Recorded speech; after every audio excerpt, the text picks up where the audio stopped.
replace, or this does not, this choice of word by Allah subhanahu wa ta'ala was very precise and was very particular. Allah didn't reveal to learn, because they're very mediate of learning. Today we see many, when they hear of book launch, when they hear of books, listen to the books. We have the internet today, we have YouTube. You want to share something with the world, Snapchat it, put it on Twitter, right? We are dumbing down our culture. There is a sense of illiteracy amongst the literate when you don't read. The illiterate amongst the literate are those who don't read. And this is a Quranic imperative, the first imperative actually. Reading has its own benefits of looking, absorbing. So inshallah, as Caritas publishers, we are reviving or attempting to revive this very divine imperative or commandment by Allah of reading. And we see that throughout Muslim history, throughout history in general, reading has also led to the production of knowledge, the sharing of ideas, the convergence, the divergence of different viewpoints. And Islamic history is no different.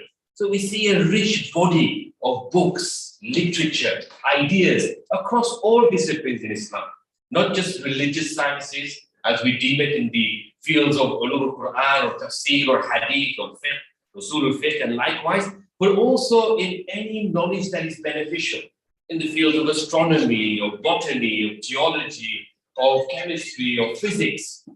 We see Muslim contribution to the production of knowledge and the sharing of ideas. Not only that, in Islamic literary history, we also find authors like Ibn Jubayr, a traveler, a geographer who went around documenting his travels. Ibn Battuta is more famous, of course, who went around and documented their works. We also find, these are like travel logs, common modern day travel logs. We also find literary writers in the, for example, Al-Jahid, who was a profound author, profound writer, writing on topics like, the book of animals, the superiority of the circle over the square. These really fascinating subjects. You find the likes of Ibn al-Jawzi. He wrote a series of works called, one of them is called Kitabul aw Akhbarul Hamqa wal Mughaffalin, stories of stupidity and stupid people.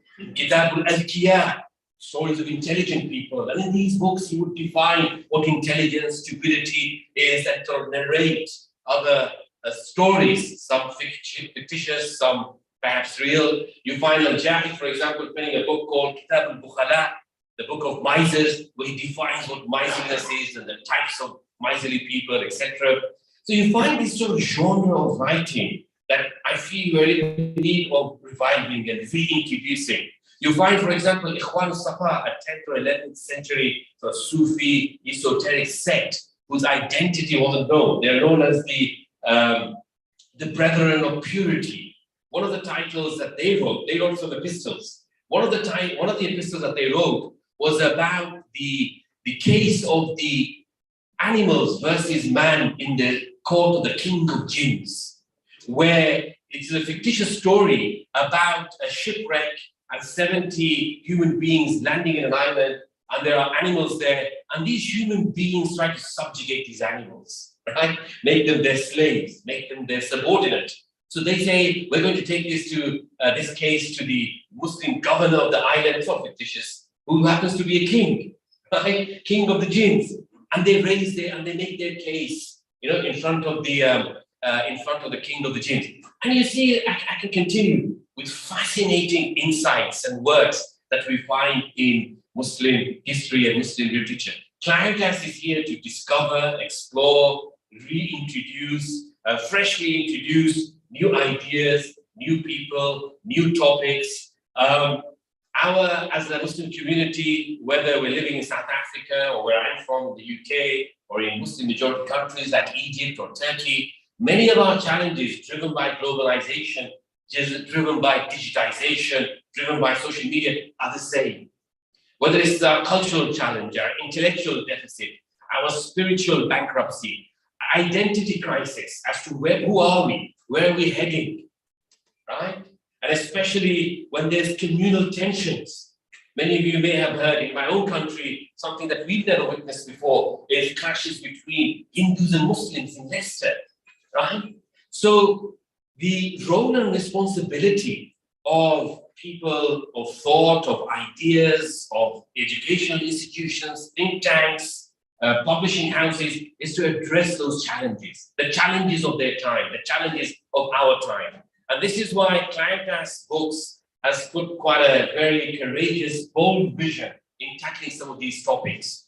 We have works on atheism, on sex, soul, and Islam, on tackling the issue of gender equality, environmental crisis, mental health, and well-being. And one such topic, which is the subject matter of the book that we're launching today, is the topic of Muslim minorities. Many a Muslim live in communities where they find themselves demographically as minorities. And the book that we're launching today, Living Where We Don't Make Rules, is essentially a collection or of a transcription of essays and contributions and interventions that we'll go on to hear of people of the scholarly fraternity, activists, humanitarians, politicians, who gathered together, I believe, in 2013 in Paris, in a symposium convened by the editor of the book, Ambassador Ebrahim Rasool, to discuss the challenges facing Muslim minorities, to gather and to share some of those experiences, and to fork out a strategy of thinking about our future. This book isn't just an academic piece of work looking at an anthropological perspective of how minorities govern or how minorities are demarginalized or disenfranchised, but this is a book which brings in real life experiences that then collide with experiences of scholars. Some of the world's top scholars have contributed or are considered contributors to this book. And in a summary, this book provides practical insights, suggestions, ideas. It's a guide, it's a manual. It's not meant to be an academic book to be taught or to be read. That can trigger ideas, that can trigger conversations like this on the role of Muslims in this world, and specifically those Muslims who live as minorities, whether that be Bulgaria or Singapore or UK or even South Africa. So in that sense, this book is a welcome contribution to the field of identity, faith, and how we interact in a non-Muslim majority space. The work, I had the honor and the pleasure of working with Ambassador Ebrahim Rasool for a number of years. This book was in the pipeline for some time, but as you know, with books, it's easy to give birth to a child, but it's a lot more challenging to give birth to a book.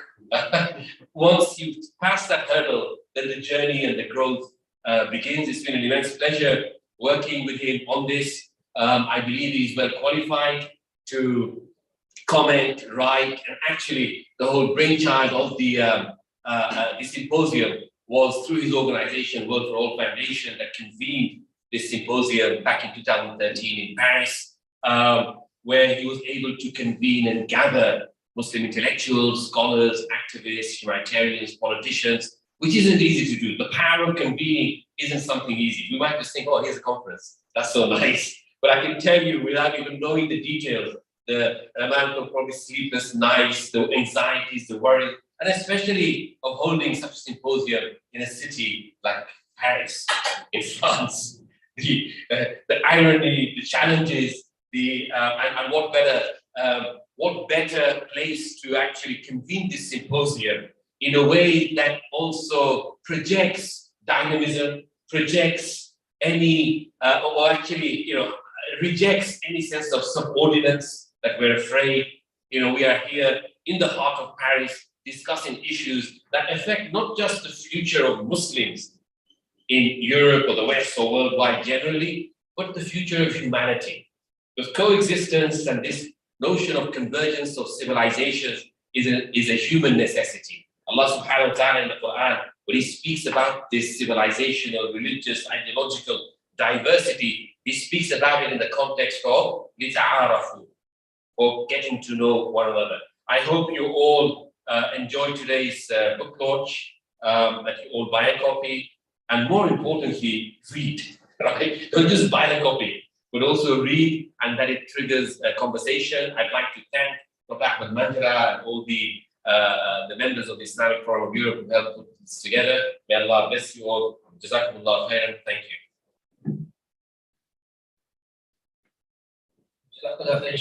For that very inspiring discussion. And whenever I see Saturday has books and the new book out, I get so excited.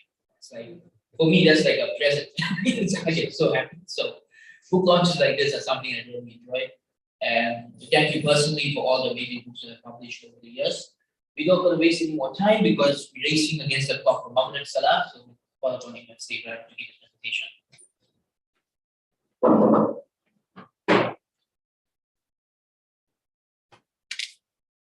أعوذ بالله من الشيطان الرجيم بسم الله الرحمن الرحيم الحمد لله رب العالمين والصلاة والسلام على أشرف المرسلين سيدنا ونبينا ومولانا محمد صلى الله عليه وسلم. My respected Maulana, thank you very much for the introduction and for hosting us, Dr. Ahmed Manjra and the leaders of the Islamic Forum. Thank you very much for convening people here on a day that they could have so many better things to be doing, and we are grateful for your turnout. I am also very happy to see my friend and comrade Fawzi Apir, who has had many heartbreaking moments in the city of Durban, some exhilarating ones as well. And to all of you, thank you very much for coming. Assalamu alaikum wa rahmatullahi ta'ala wa barakatuh.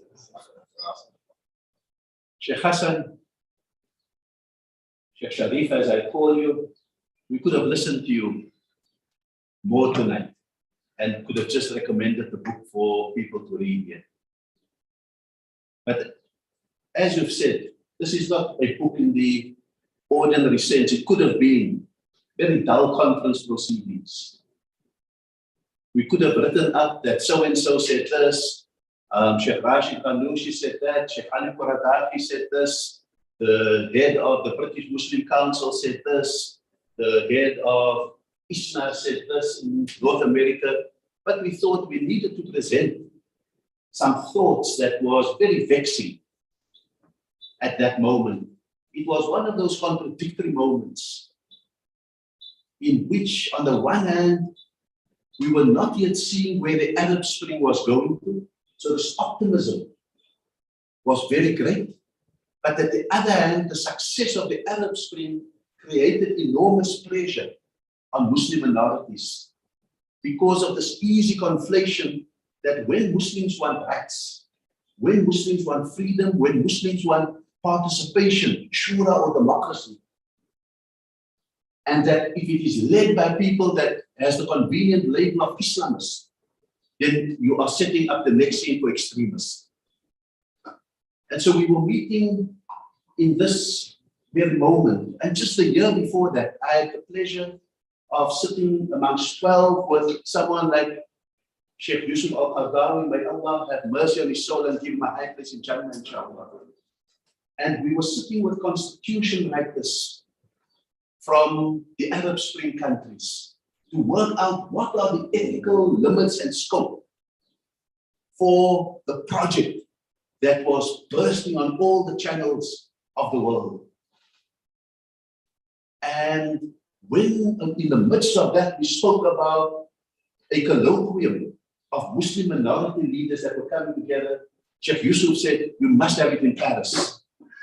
And the reason that he said that was because that's where he thought the pressure was the most on Muslims. And we listened to him, and we did it in Paris. We did not want a big thing because Muslims love jamborees. And they don't always like outcomes. And so we set about constructing a tugboat rather than a tanker. What was going to be quality rather than quantity? And so that was the context. On the one hand, optimism for the Muslim heartlands.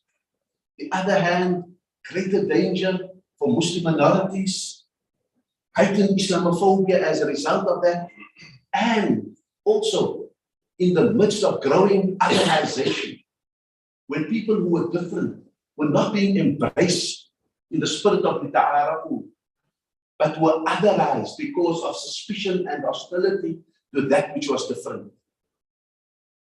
And so we got 22 different Muslim minority countries together. And we should have seen the signs then already when the Chinese delegation was not allowed to come. We did not see Myanmar on the horizon. We had India there to try and understand, because we had seen glimpses of what Modi was capable of. He had not shown himself fully yet. And so that was the context in which we came together. Sheikh Yusuf Al-Qaradawi had sent the Secretary General of the International Union of Muslim Scholars, Sheikh Ali Al-Qaradawi, to spend the entire time with us. Because for them, this was an important project. And why was it an important project? It was important because if you understand that today, 25% of the Ummah lives in the context of being a minority. 25% of 1.7 billion. That means that a significant number of Muslims live in the title of the book where they don't make the rules. And live with rules, whether it is for ibadat or for mu'amalat, which were made when Muslims were empires, when they were civilizations, when they were the masters of space and time. We decided the rhythm of the salah. We decided to put aside our bricks with the adhan. And suddenly you find yourself as 25% of the ummah not being able to respond immediately. And then we overlaid, for example, with this is the best time to make your salah, and it may be the hardest time that you must work. And we can make those kind of things, and I'm using ibadat because people dispute this thing about living where we don't make the rules. They think it's an uncomfortable thing. But it's as simple as that, that you miss the precious time for your salah because you are hard at work. It comes so easy when you are the majority. You can do it with all your sunnahs. 4 long ones before Asr, 4 long ones after, not after, and so forth. But when you're a minority, it's all rushed. You take the opportunity and you grab it, or you wait till you're home. And that's where you don't make the rules. But it could be as big as saying that we can coexist. But you may have to embrace that which to our consciousness may be repugnant. You don't make the rules about who you coexist with. Because the reason the reason for your comfortable coexistence is the trade-off you make for someone else's comfortable coexistence. So you cannot give permission to do, for example, to the LGBTQI+, what you think you want to do to them, because tomorrow there's a government. Today there's a government who loves you as Muslims and hates them, and you say, no, let's throw them off the highest building. Let's not give them any rights. Let's kill them.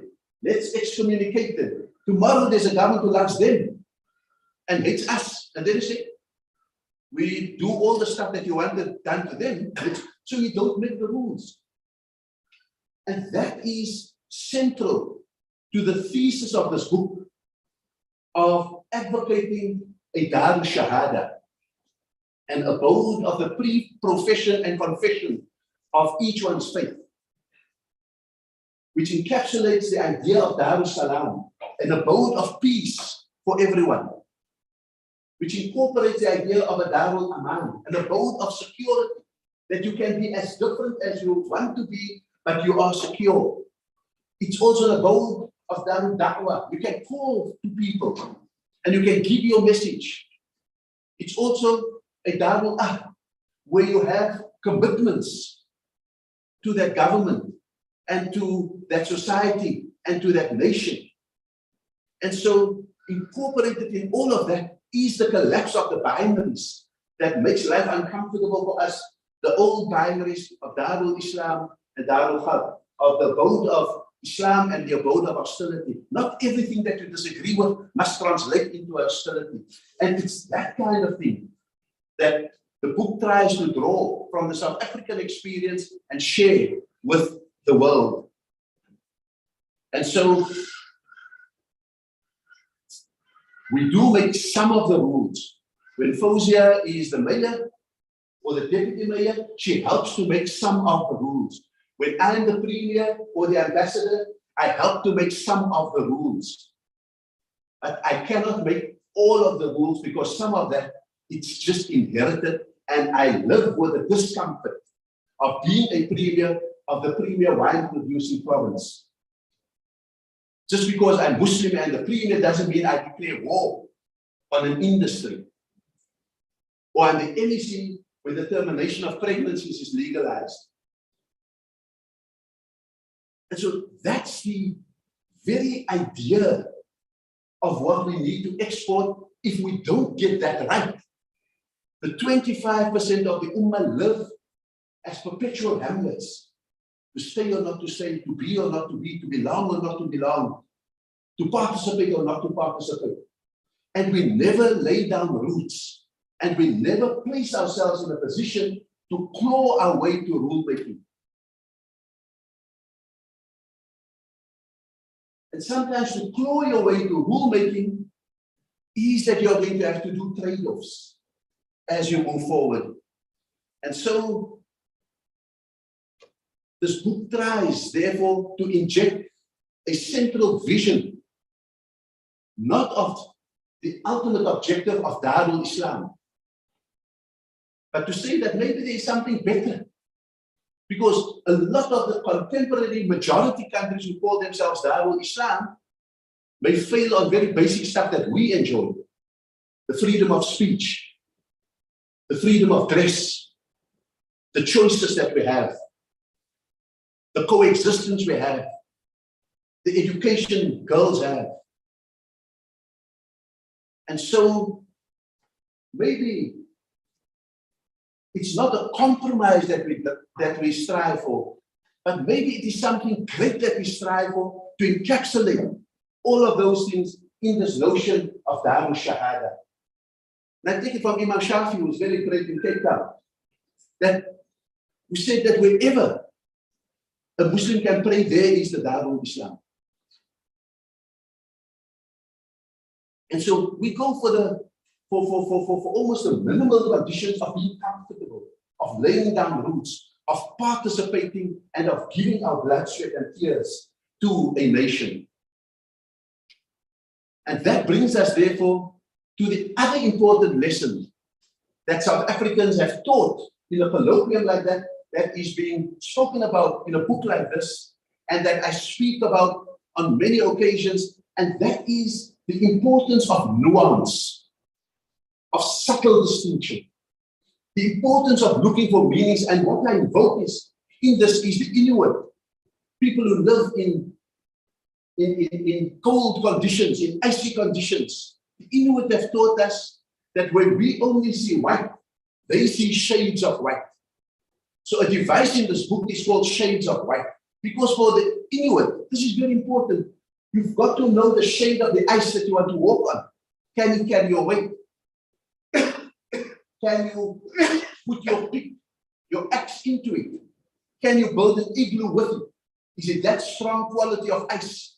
And so this idea of survival on living with shades of white is a very important dimension of this book, because it is that coexistence, for example, is a generic term. We all live in the same space, we coexist. But shades of white will tell us that in Birmingham, for example, and I know there's an expert here, Sheikh Sharif, in Birmingham, for example, the mode of coexistence may largely be that we're in the same space, but we are isolated as Muslims. Our khutbahs are in Bangla, our spice shop is around the corner, we don't even have to learn English. But the demand of the French on us is another shade of white called to assimilate, to become the same. Leave your religion, leave your culture, leave your language at the border. If you come into France, you become French. You dress like us, you eat like us, you talk like us, and you pray like us. In South Africa, at the National Muslim Conference, we developed that very comfortable shade of white called integration, when Nelson Mandela said to the National Muslim Conference, his two main constitution writers, Dalla Umar and Albie Sachs. And for 3 days, they sat with us and we thrashed through shades of white. Integration. And we use these terms so loosely that it loses meaning. So integration for us is that we ask the state to recognize the integrity of Muslims to be Muslims, and in turn, Muslims will recognize the integrity of the South African nation to be united, free of conflict, free of discrimination, and progressively prosperous.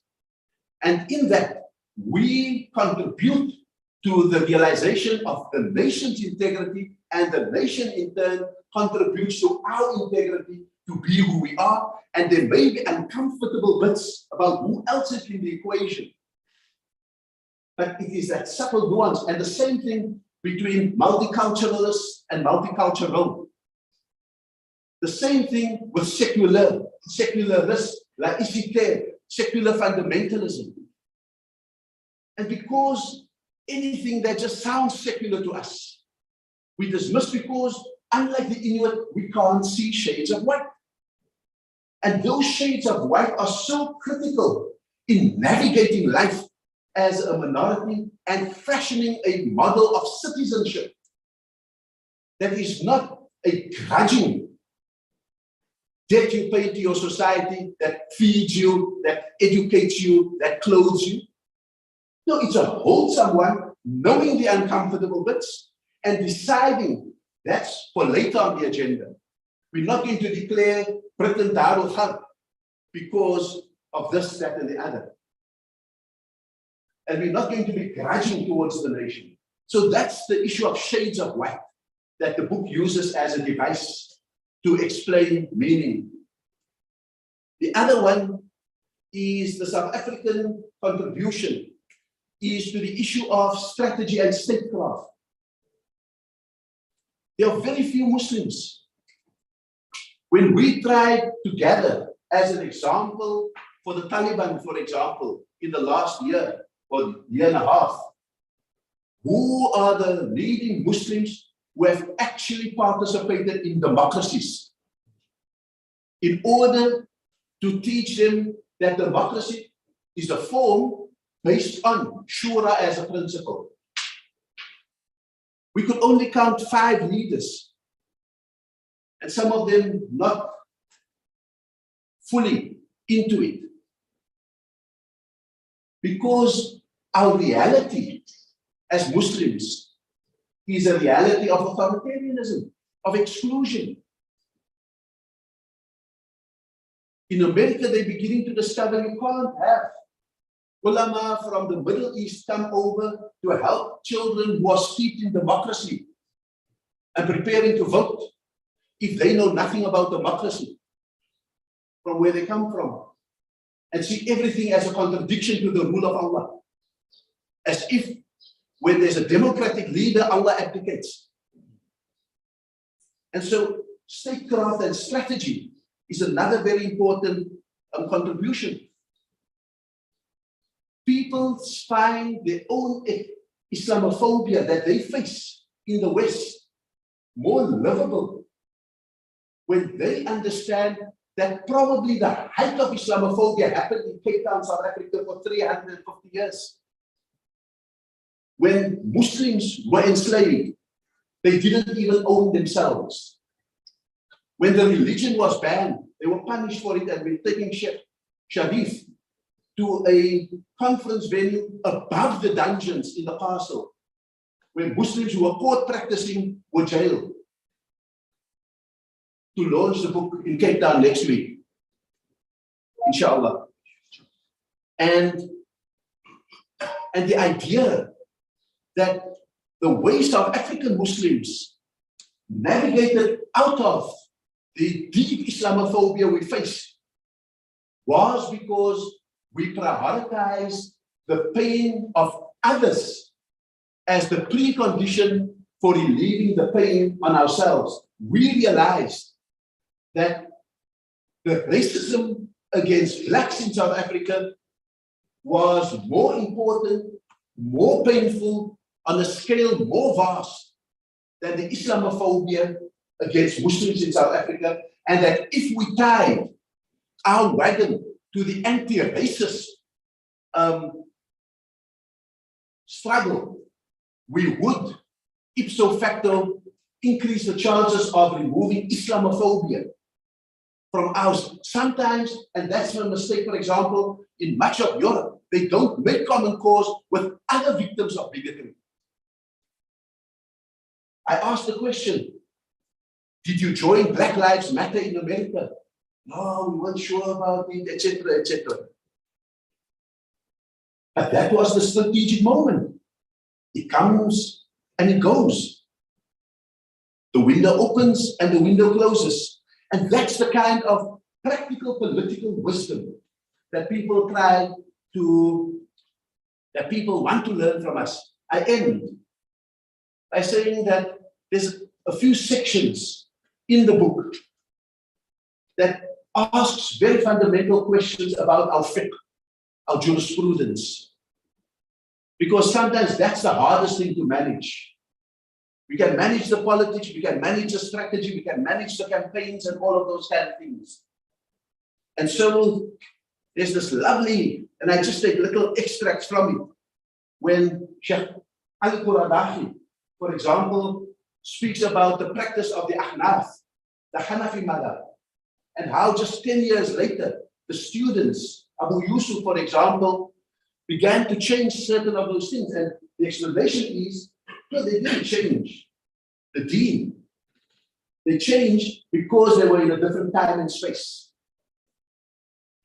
And for us, the competition is who can be the most authentic, the most as if we are in Medina. And so, Sheikh Rashid Al-Ghanouchi speaks about the Maqasid al-Sharia as the creative tool that can help us to navigate life as a minority. Maqasid al-Sharia, the objectives of the Sharia. Sometimes we get so hung up with the rules, and of course, there are the ahkam. There's no other way to make salah. There's no other way to make wudu. Sometimes you can cut down if there's a water shortage and take down from washing thrice to washing once. Washing quickly rather than doing a whole shower. We can do that, but the basic rules remain the same.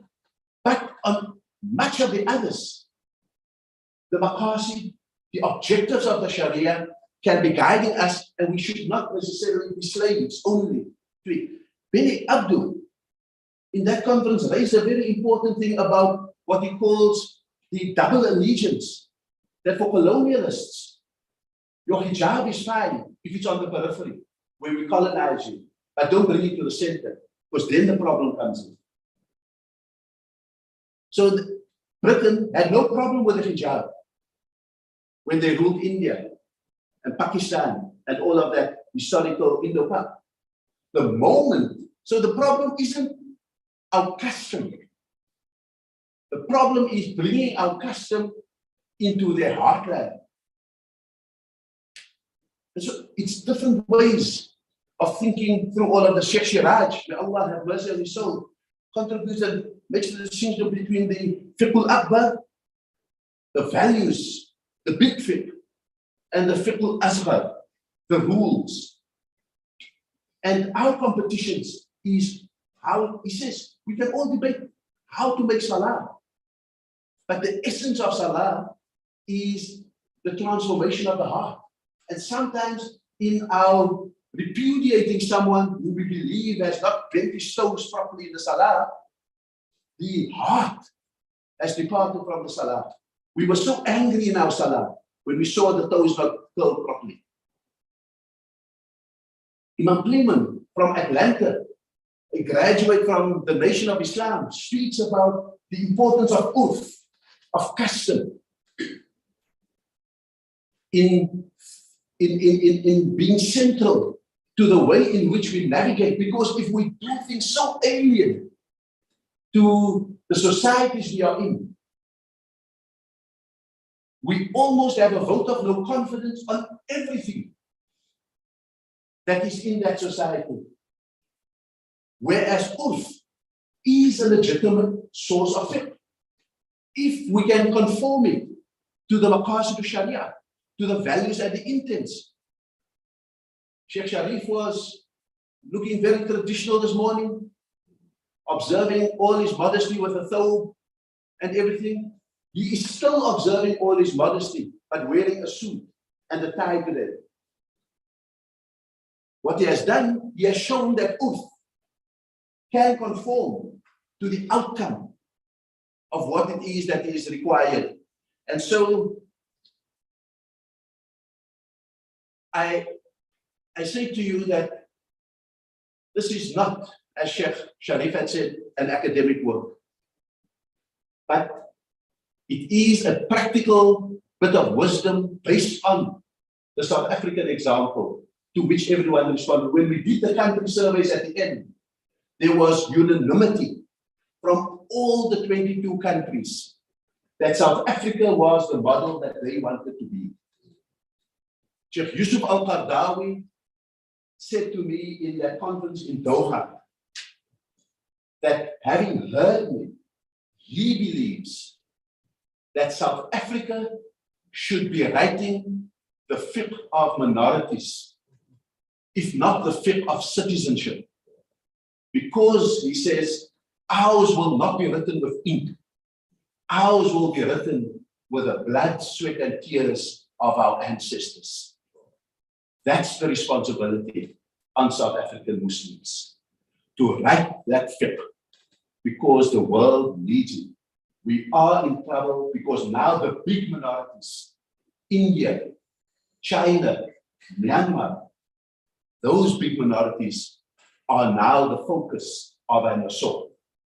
And we need to write this. وآخر دعوانا أن الحمد لله رب العالمين.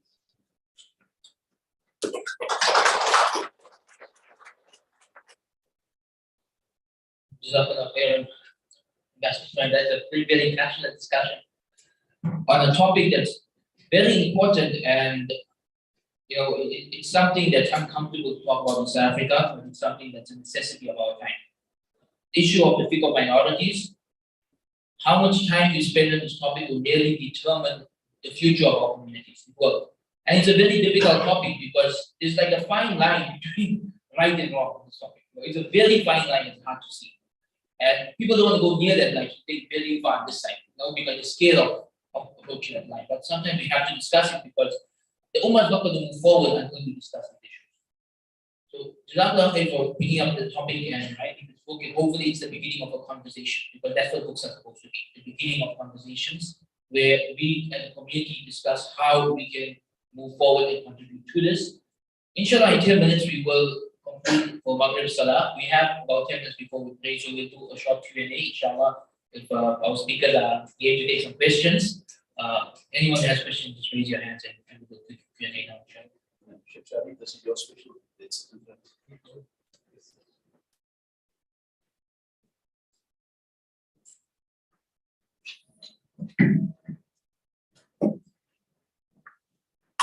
Okay, any questions? So, shukran for presentations. My name is Said, I'm from Aden. I just wanted to understand. Unfortunately, I am looking at the auditorium. I'm Zulu speaking. I'm the only black person in the room. So my question will be aligned to that exactly. The topic of the book itself, behind it, this minority, is it focusing only on our Malay, Indian minorities, or maybe does it also include people like myself? I'm Zulu speaking, quite a few number of Zulu people and Xhosa pages, they are coming to Islam. So I want to understand, is it focused on only those who came with Islam in the country, or also include those who are accepting the deen? Jazakallah. Thank you very much. The book is not a biography of Muslims in South Africa, so it does not focus on a specific people, although the Islamophobia that is referred to is the Islamophobia of the Cape. But the lessons that it commends, even from that, is that there Muslims and Islam had an assimilative impulse. And so, for example, when the slave ships from Indonesia brought slaves, they were Malay. Then they brought slaves from South India. And when they came to Cape Town, they were Malay. And then it brought slaves from Mozambique and West Africa. It landed in Cape Town, put off its slaves, and those people made a very simple calculation that if the people who caught us were Christian and the people who are enslaved here in Cape Town are Muslim, we should be Muslim. And so they adopted Islam as their religion and Malay as their culture. And that is why you will see an enormous variety amongst the Cape Town Muslim community, reflecting all of those colors, I dare say also voices. Because the assimilative impulse, the impulse to become the same under the banner of Islam and under the culture of Malay was so strong that that's what happened. So that's a very important story. And I tell that story because it's not happening in the USA. The Chinese war between Arab Indian Muslims who came 50 years ago onwards and the African American Muslim community came also 350, 400 years ago. That gap is too large. It's also even theological. And so I understand the point, but we are not describing the biography of a people, but we are extracting the lessons of the phenomenon of Islam and Muslims in South Africa and the insertion of that into the political struggles in the 1980s is a very important lesson, because there wasn't your ethnicity that took you into the struggle, it was your degree of courage that took you into that struggle and how strongly you carried your identity as a Muslim. That was very important. What message can you give to what direction or what can knowledge human influence? What happened in the UK, happened in Australia? They face the same challenges that within the norm, there could be a situation where you so in the conundrum. So what can you give them? The kids here, they face a lot of different challenges. So the mind is like bubble, ping pong, different. What can they extract from them?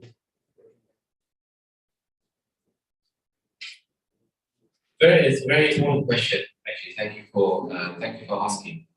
I think the book serves as a guide. It serves as something that provokes discussion, provides a degree of guidelines, I would say, and ideas around navigating these different complex and sensitivities. It's not a book, in my estimation, that's giving a blueprint of, look, this is what we need to do, these are the challenges we're facing. It's actually a step before that to say, look, what are we all facing? You mentioned the experience of UK Muslims, the American Muslims, South African Muslims. Even to get this experience documented in a book is quite rare, because we live in silos, we live with our own experiences. British Muslims have their experiences, and Canadian Muslims, South African Muslims. So one thing that this book has done is to take that first step of sharing those particular experiences. The second thing you see in the book is that across the book, there are actually several action points, there are several exercises, there are several points to consider, there is even space to jot notes and so reflect on some of the points that are being extracted.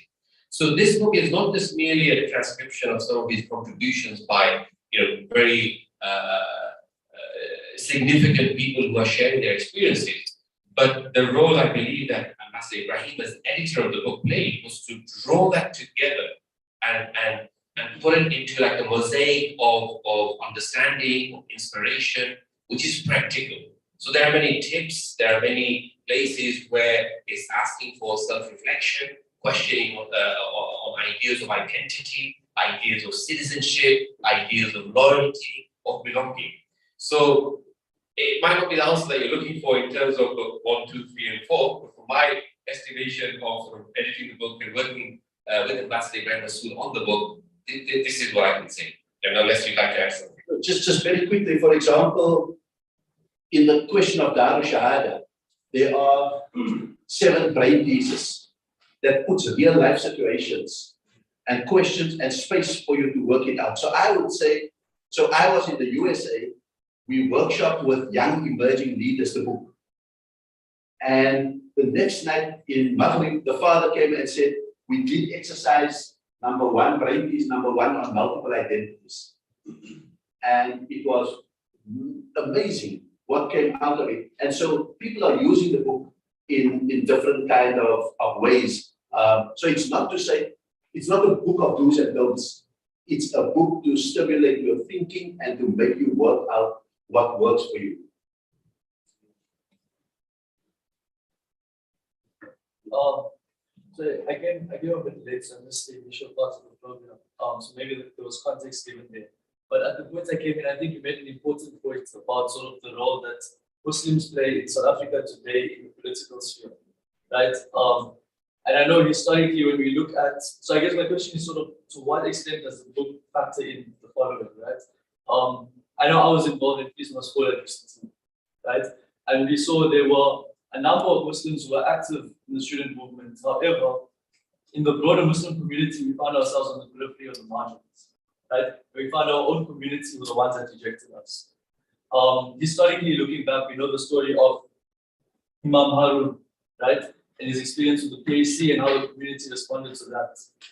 Today, I see, unless it's something about Palestine, any Muslim activists that rise to the top and are involved in politics don't get that support, and you don't get that sort of that welcoming into the community, so you're almost excluded and they're isolated.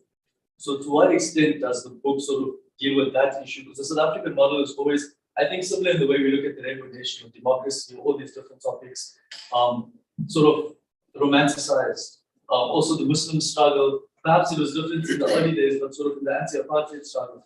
We saw, I mean, even the likes of Ahmed Katara and the way the community responds to that isn't as romantic as we'd like it to be. So just if you could speak a bit about that, please. Look, I think that that's a contribution that you are making. And I would want to really say the book does do a gentle warts and all. It's saying that not every Muslim was brave, but that a few who went to the front lines of struggle put the fig leaf on our community. That has been the historical case. And so, for example, I think if we are honest about that, then we can have an honest conversation about what we do with the next generation of activism that must happen. I think Palestine is very comfortable. It's a very real case. It's a heartbreak. And so let's not diminish that. But it is, in the scheme of things, a very easy thing, because you can always say in your mind, you are committed to that struggle over there because Nelson Mandela said X, Y, and Z. But you can ignore then the kind of corruption in society, you can ignore the poverty in society, and then you can be very cavalier with the activists who still go over that. But maybe what the book does do, and this is what we did in Washington, we also used it as a masterclass on ethical and strategic leadership. And we had young people there in Washington, D.C., and we did ethical and strategic leadership from Muhammad to Mandela. Sallallahu Alaihi Wasallam. Not for Mandela, for Okay, just take time for one more question. One more. No, thanks for that point that we're doing well as a Muslim minority country amongst all the other countries. What are we doing right in this country that we other countries that we reform, and what's the red flags for us that we need to touch on, so that we don't fall behind? It's always the last question that can get you into trouble. I think what we did right, we punched above our weight. And so in the minds of the key decision makers of this country, and people are amazed when you say that Nelson Mandela was in prison for 27 years. In the cell next to him was Ahmed Takrada for 26 years. When you speak about Oliver Tambo in exile for 30 years, next to him was Dr. Yusuf Dali. Steve Biko, tortured to death in apartheid prisons. Imam Abdullah Harun, tortured to death in apartheid prisons. I mean, that is the punching above our weight. And Alhamdulillah, we stopped the nitpicking about whether these were true Muslims or whatever the case may be. They came out of our value system. That's what we need to be able to do. Allah will be the judge on a whole lot of other things. And so that's what we did, right? We gave the decision makers the impression that we were, and what we got right was that we understood in South Africa that before the Prophet ﷺ was Rasulullah, the messenger of Allah, he was Al-Amin, the trustworthy. We earned trust. And trust is more enduring than any message, because without trust, a good message falls on barren soil. That was the danger we were facing in the 1980s, and we turned it around. So out of that, we then bargained with shades of white about what we want in the new constitution, so much so that the conveners of the National Muslim Conference were asked by the Christian, Jewish, and Hindu leadership to convene 2 national interfaith conferences. We got them all behind us on the outcomes of the National Muslim Conference, and we took it to the constitution writers, and so we have what we have in the constitution. So that's the second thing we got right. We got involved in the transition as well. The third thing we got right, people like Fawzia and others, we got involved. We didn't say politics is a dirty game, because the pipe of Hamlin is a story about how someone was called to clear a town of rats, and he did it so easily that when he came back to get his reward, they said, no, that was so easy. So he blew his pipe and he led all their children and stole their future. So that's the third thing. Some of us had to dirty our hands in the politics of real government. And where are the red flags? The red flags are this. This is where the trouble comes in. The red flags are this. Instead of writing the fiqh of minorities and the fiqh of citizenship, we are writing the fiqh of takfirism. We are using the freedom of speech against each other. We are using the freedom of association to only associate with those we like. We are using the freedom of belief to excommunicate others who don't believe like we believe in Islam. That's the red flag. And if we now need to write the fiqh of minorities and the fiqh of citizenship, we should write it in mind with those, as we say in Cape Town,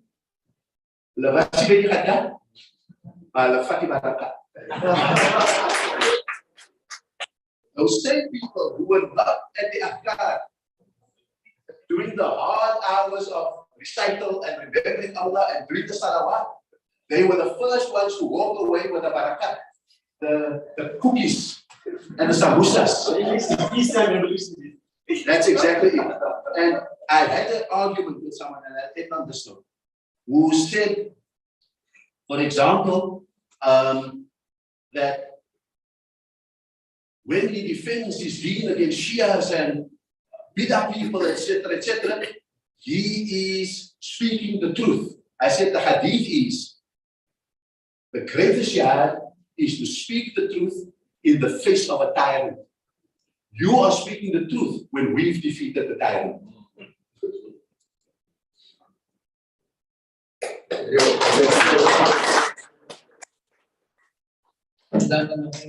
So we speakers and this, everyone who attended, if you have questions as well. So before we conclude, 3 announcements. Number 1, we're going to pray Maghrib here outside in Jamaat. There is wudu facilities down by the school. After Maghrib, refreshments will be served, right? But final announcement is that unfortunately there's another private program at this venue at 7 p.m. So even though we're gonna enjoy the refreshments after Salah, we actually have to leave before 7 p.m. So, But they won't be likely back. possible. You can choose the refreshment or buy the book. Oh yes, you can buy the book will be on sale after. Or both. Oh, We can't get Ebrahim Rasool book so easily because he represents the AIDS. We are not against the AIDS. Not more than me.